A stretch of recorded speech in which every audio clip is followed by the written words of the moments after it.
ഗസയുമായി ബന്ധപ്പെട്ടാണ്. അവിടെ ആക്രമണങ്ങൾക്ക് കുറവില്ല. ഇസ്രായേൽ വലിയ രീതിയിൽ ആക്രമണം നടത്തുമ്പോൾ ഹമാസ് അതേ രീതിയിലുള്ള ചെറുത്തുനിൽപ്പും അവിടെ നടക്കുന്നു എന്നുള്ള വാർത്തകൾ വരുന്നുണ്ട്. ഒപ്പം തന്നെ എടുത്തു പറയേണ്ടത് ഈ പശ്ചിമേഷ്യയിലേക്ക് മുഴുവൻ ഈ സംഘർഷം വ്യാപിക്കാതിരിക്കാൻ അമേരിക്കയുടെയും യൂറോപ്യൻ യൂണിയൻ്റെയൊക്കെ നേതൃത്വത്തിൽ വലിയ ശ്രമങ്ങൾ നടത്തുന്നുണ്ട്. ഇതിനായി ആന്റണി ബ്ലിങ്കൻ ഇപ്പോൾ ഇസ്രായേലിൽ എത്തിയിട്ടുണ്ട്. ചർച്ചകളൊക്കെ നടക്കുന്നുണ്ട്. കഴിഞ്ഞ ദിവസം ഉണ്ടായ ഹിസ്ബുള്ള നേതാവിൻ്റെ കൊലപാതകവുമായി ബന്ധപ്പെട്ട് കൂടുതൽ സംഘർഷം വ്യാപിക്കുമോ എന്നൊരു ഭയം അമേരിക്കയ്ക്കുണ്ട് എന്നുള്ളതാണ് വാസ്തവം. എന്തായാലും ഈ വിഷയമാണ് അടുത്തതായി പരിശോധിക്കുന്നത്.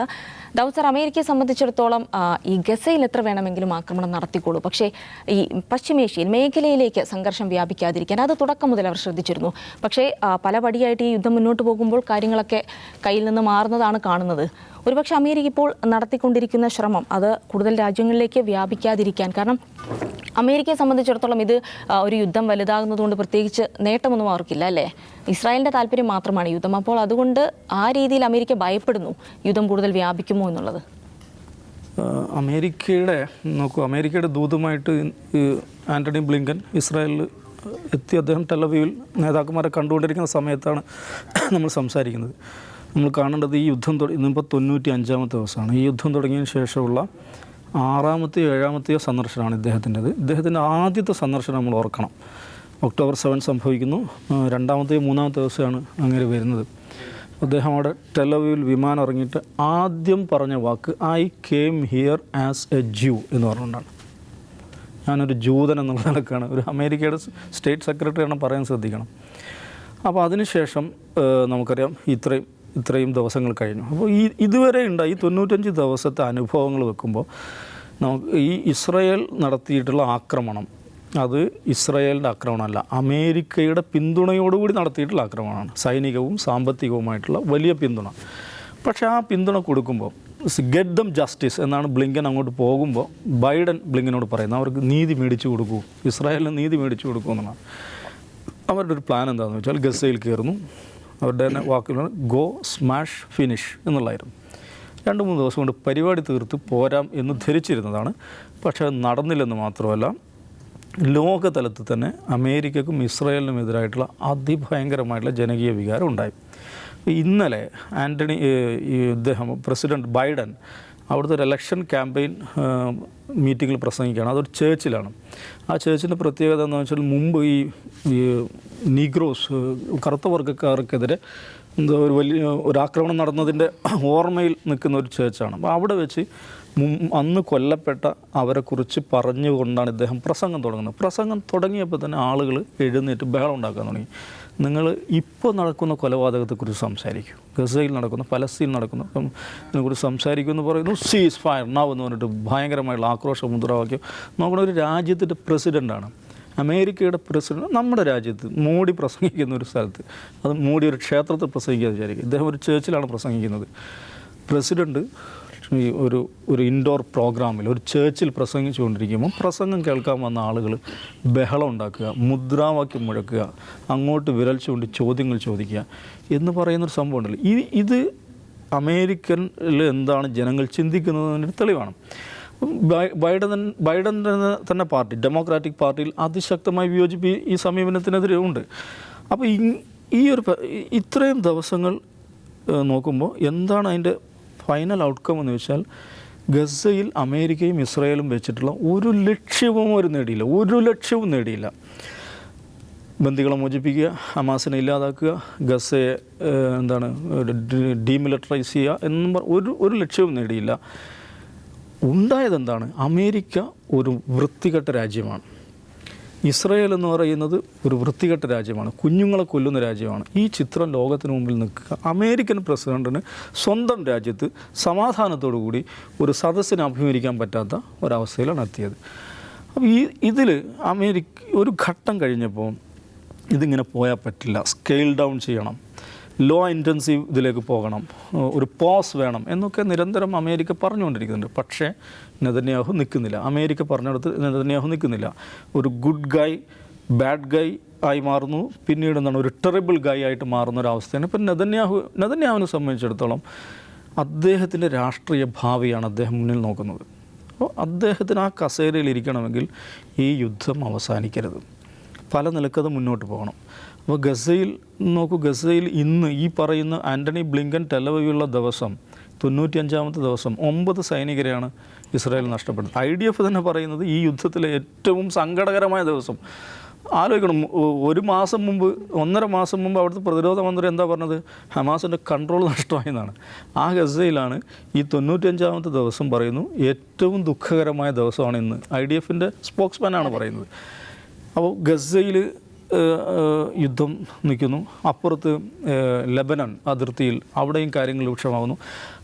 നെതന്യാഹുവിനെ സംബന്ധിച്ചിടത്തോളം യുദ്ധം തുടരുകയാണ്. യുദ്ധം എങ്ങനെയെങ്കിലും അതിങ്ങനെ വലിച്ചു നീട്ടിക്കൊണ്ടുപോവുക എന്നുള്ളത് അദ്ദേഹത്തിൻ്റെ രാഷ്ട്രീയ പൊളിറ്റിക്കൽ കരിയറുമായി ബന്ധപ്പെട്ട കാര്യമാണ്. പക്ഷേ അമേരിക്കയ്ക്ക് ഇതുള്ള പ്രശ്നം വെച്ചാൽ അമേരിക്ക ഇസ്രായേൽ അതിൻ്റെ സഖ്യകക്ഷിയാണെന്നതുപോലെ തന്നെ വേറെയും സഖ്യകക്ഷികളുണ്ട്. അറബ് നാടുകൾ ഇസ്രായേലിൻ്റെ സഖ്യകക്ഷികൾ. ഇന്ന് ബ്ലിങ്കൻ നോക്കൂ, സാധാരണ അദ്ദേഹം ടെലവീവിൽ വന്ന് മറ്റ് അറബ് രാജ്യങ്ങളിലേക്ക് പോവുകയാണ് ചെയ്യാറ്. ഇത്തവണ അങ്ങനെയല്ല ചെയ്തത്. ഇത്തവണ അദ്ദേഹം അറബ് രാജ്യങ്ങളാണ് ആദ്യം പോകുന്നത്. ഖത്തറിൽ പോകുന്നു, സൗദിയിൽ പോകുന്നു, തുർക്കിയിൽ പോകുന്നു, ലെബനനിൽ പോകുന്നു. എന്നതിന് ശേഷമാണ് അദ്ദേഹം ഇവിടെ ടെലവീവിലെത്തുന്നത്. അപ്പം ഈ അമേരിക്കക്ക് ഇസ്രായേലിനെ സംരക്ഷിക്കുക എന്ന് ഓഫ് കോഴ്സ് അവരുടെ പ്രധാനപ്പെട്ട ഒരു ഫോറിൻ പോളിസിയുടെ ഒരു ഭാഗമാണെന്നിരിക്കെ തന്നെ അതിന് മറ്റ് താല്പര്യങ്ങളുണ്ട്, മറ്റ് സഖ്യകക്ഷികളുണ്ട്. അവരെയും വെറുപ്പിക്കാതെ നിൽക്കണം. അപ്പോൾ അമേരിക്കയെ സംബന്ധിച്ചിടത്തോളം അവർ പിന്തുണച്ച അവരുടെ പിന്തുണയിൽ തുടർന്ന യുദ്ധം അവർക്ക് തന്നെ ബാധ്യതയായി മാറിയ സ്ഥിതിയാണ്. അപ്പോൾ അതെങ്ങനെയെങ്കിലും ഈ ബാധ ഒന്ന് ഒഴിപ്പിക്കണം. പക്ഷേ നെതന്യാഹുവിന് അതിന് കിട്ടുന്നില്ല എന്നുള്ളതാണ്.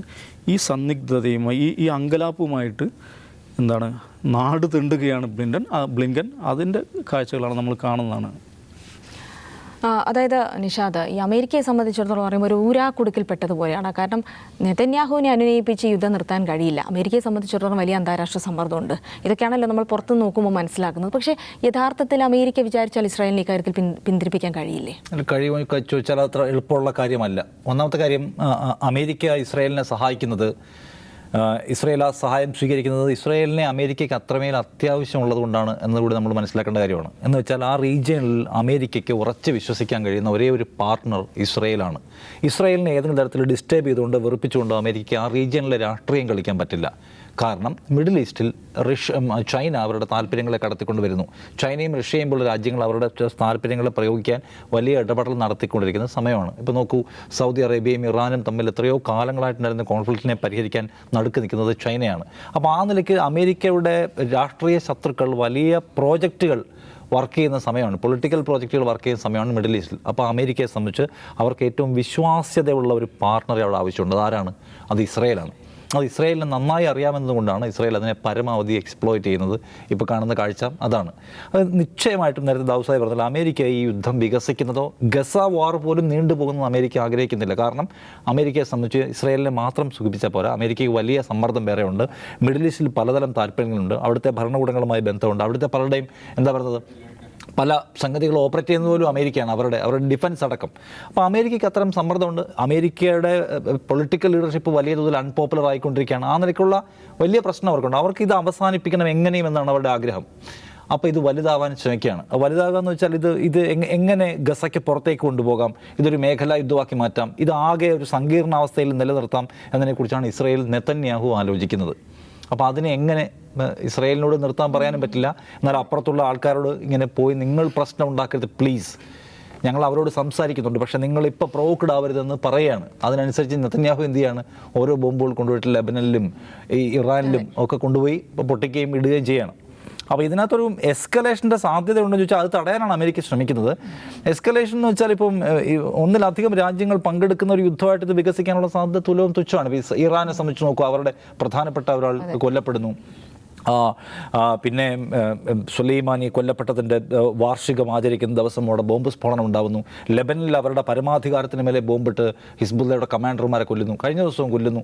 എന്നിട്ട് കൂടി അത് വികസിക്കാത്തതിൻ്റെ കാരണം അത്ര എളുപ്പമല്ല ഒരു യുദ്ധത്തിലേക്ക് ഇറങ്ങിത്തിരിക്കുക എന്നുള്ളതാണ്. ഓൾറെഡി ഇപ്പോൾ ഈ സൗദി അറേബ്യയുമായിട്ട് ഒരു കരാർ ഉണ്ടാക്കി നിൽക്കുന്ന ഇറാൻ 8 വർഷം വലിയ യുദ്ധം നടത്തിയതിൻ്റെ വലിയ പ്രയാസം നേടുന്ന ഉപരോധങ്ങളുടെ നടുവിൽ നിൽക്കുന്ന ഇറാനെ സംബന്ധിച്ചൊരു ഒരു പൂർണ്ണ തോതിലുള്ള യുദ്ധത്തിലേക്ക് ഇറങ്ങി പുറപ്പെടുക എന്നുള്ള പ്രയാസമുള്ളവരാണ്. അത്രയും വലിയ സെറ്റ് ബാക്ക് തിരിച്ചുണ്ടാവും. സോ അതിന് സാധ്യതയില്ല. ലെബനനെ സംബന്ധിച്ചും ഹിസ്ബുള്ള അവരുടെ പ്രശ്നം നമുക്കറിയാം. ലെബനിൽ നിലനിൽക്കുന്ന അൺസർട്ടനിറ്റി അറിയാം, ആ രാജ്യത്തിൻ്റെ സാമ്പത്തിക അവസ്ഥ അറിയാം. അവരെ സംബന്ധിച്ചും ഒരു യുദ്ധത്തെ താങ്ങുക സാധ്യമല്ല. സംഭവിക്കാൻ പോകുന്ന ഒന്ന് ഈ നിലയ്ക്കുള്ള മിലീഷ്യ ഓപ്പറേഷൻസ് കൂടുമായിരിക്കും. അതായത് ഹിസ്ബുള്ള ഇപ്പോൾ ഓൾറെഡി അവരുടെ ഇസ്രായേലിൽ ഒരു ബോംബ് ഇട്ട് കഴിഞ്ഞു, ഒരു പടക്കം പൊട്ടിച്ച് ഒരു മിസൈൽ ഇട്ട് കഴിഞ്ഞു. അപ്പോൾ ഈ മിലീഷ്യകൾ നടത്തുന്ന യുദ്ധം, ആ യുദ്ധം ഇസ്രായേലിനെ കൂടുതൽ പ്രയാസത്തിലേക്ക് കൊണ്ടുപോവുക, ആ നിലയ്ക്കുള്ള വികസനം അപ്പുറത്തേക്ക് രാജ്യങ്ങൾ പങ്കെടുക്കുന്ന ഒരു യുദ്ധമായിട്ട് ഇത് വികസിക്കാനുള്ള സാധ്യത എന്തായാലും കുറവാണ്. ഗസയുടെ കാര്യത്തിലും ഈ പറയുന്ന നോക്കൂ, എന്തുകൊണ്ട് ഞങ്ങളുടെ ബന്ദികളെ തിരിച്ചു കൊണ്ടുവരാൻ കഴിയുന്നില്ലെന്ന് ചോദിച്ചാൽ ആളുകൾ പ്രൊട്ടസ്റ്റ് ചെയ്യുന്നത് കാഴ്ച കാണുന്നു. ബന്ദികളെ തിരിച്ചെടുക്കുക, അവരെ മോചിപ്പിക്കുക, ഒരു കരാറുണ്ടാക്കുക, അതും നെതന്യാഹുവിൻ്റെ താല്പര്യ പ്രശ്നമാണ്. വേണമെങ്കിൽ ഉണ്ടാക്കാവുന്നേ ഉള്ളൂ. അങ്ങനെ ഉണ്ടാക്കിയാൽ അത് അവസാനിപ്പിക്കേണ്ടി വരും. അവസാനിപ്പിക്കുകയും രണ്ട് താല്പര്യങ്ങളെ മാനിക്കുകയും ചെയ്യേണ്ടി വരും. അത് ഒരു തോൽവിയായിരിക്കുമെന്ന് അയാൾ വിചാരിക്കുകയാണ്. എനിവേ ഗസയ്ക്ക് ഉണ്ടായിട്ടുള്ള നാശം കൂടി കാണണം. ഗസയിലെ പരമാവധി ഇപ്പോൾ അവിടെ ആൾക്ക് ഭക്ഷണം കിട്ടുന്നതെന്നുള്ള സീരിയസ് ആയിട്ടുള്ള ഒരു പ്രശ്നമാണ്. ഒരു UN പ്രമേയം കൊണ്ടുവരുന്നു. ആ പ്രമേയത്തിനകത്ത് ഈ കടന്നു പോകുന്ന കണ്ടെയ്നറുകൾ പരിശോധിക്കാനുള്ള ഉത്തരവാദിത്വം ഞങ്ങൾക്ക് വേണമെന്ന് പറഞ്ഞ് ഇസ്രായേലിൻ്റെ പക്കൽ പിടിച്ചു വെച്ചിരിക്കുകയാണ് അവരത്. അപ്പോൾ മൊത്തം 10 കണ്ടെയ്നർ അവിടേക്ക് വരികയാണ്. ഇസ്രായേലിൻ്റെ പരിശോധന കഴിഞ്ഞ് ആകെ ഒരു കണ്ടെയ്നർ മാത്രം കടന്നു പോകുന്ന അവസ്ഥയുണ്ട്. എന്ന് വെച്ചാൽ ആളുകളെ പരമാവധി പട്ടിണിക്കിടുക എന്ന ആയുധം പയറ്റുന്നു. അവിടുത്തെ റോഡുകളും ആശുപത്രികളും സ്കൂളുകളും സകലതും തകർക്കുന്നു. എന്ന് വെച്ചാൽ ഗസയിൽ ഇനി താമസിക്കാൻ കഴിയരുത്. ഒന്നുകിൽ ആളുകൾ നിർബന്ധിതമായി ഭയന്ന് ഓടിപ്പോവണം, ജീവിക്കാൻ നിവൃത്തിയില്ല, തിരിച്ചു വന്നാൽ ഒരു സ്കൂളില്ല, താമസിക്കാൻ വീടില്ല, താമസിക്കാൻ ഇനി ഒരു പ്രശ്നം ഉണ്ടായാൽ ആശുപത്രിയിൽ. ഇപ്പോൾ തെക്കൻ ഗസയിൽ സംഭവിക്കുന്നതാണ്. അവിടുത്തെ ഇപ്പോൾ WHO പറയുന്നത് ചോദിച്ചാൽ ഇതിന് മുമ്പ് തകർത്തത് മാതിരി അവശേഷിക്കുന്ന ആശുപത്രിയിൽ കൂടി തകർക്കാനുള്ള പ്ലാൻ ഇപ്പോൾ നടപ്പിലാക്കുന്നു എന്നാണ്. ഗസയെ ഒരു നരകഭൂമിയാക്കിയിട്ടുണ്ട്. ഇനി ഒരാൾക്ക് താമസിക്കാൻ കഴിയും. റോഡൊക്കെ ഇങ്ങനെ മാന്തി കളയുന്ന കാണാം. അവിടെ ഇനി ഒന്നും പാടില്ല, കളിസ്ഥലങ്ങൾ തകർക്കുന്നത്. സോ ആ വലിയൊരു പ്രശ്നത്തിന് നടുവിലാണ് അവർ നിൽക്കുന്നത്. അവരെ പുറന്തള്ളാനുള്ള പദ്ധതി ആലോചിക്കുന്നു പറഞ്ഞ് വേറൊരു നെഗറ്റീവ് ഉണ്ടാക്കാനൊക്കെ ശ്രമിക്കുന്നുണ്ട്. അപ്പോൾ ആ ദുരന്തം അവിടെ നിൽക്കുകയും ഇന്നിപ്പോൾ 9 പേര് കൊല്ലപ്പെടുന്നുണ്ട്. അവർ IDF-നെ സംബന്ധിച്ച് ഭയങ്കര തിരിച്ചടി ഉണ്ടായിട്ടുള്ള ഒരു ദിവസമാണ്. എനിവേ ഇത് അങ്ങനെ ഒന്നിലധികം രാജ്യങ്ങൾ പങ്കെടുക്കുന്ന വലിയ യുദ്ധമായിട്ട് വികസിക്കുമെന്ന് നമുക്കിപ്പോഴും പറയാൻ പറ്റുമെന്ന് എനിക്ക് തോന്നുന്നില്ല. ശരി.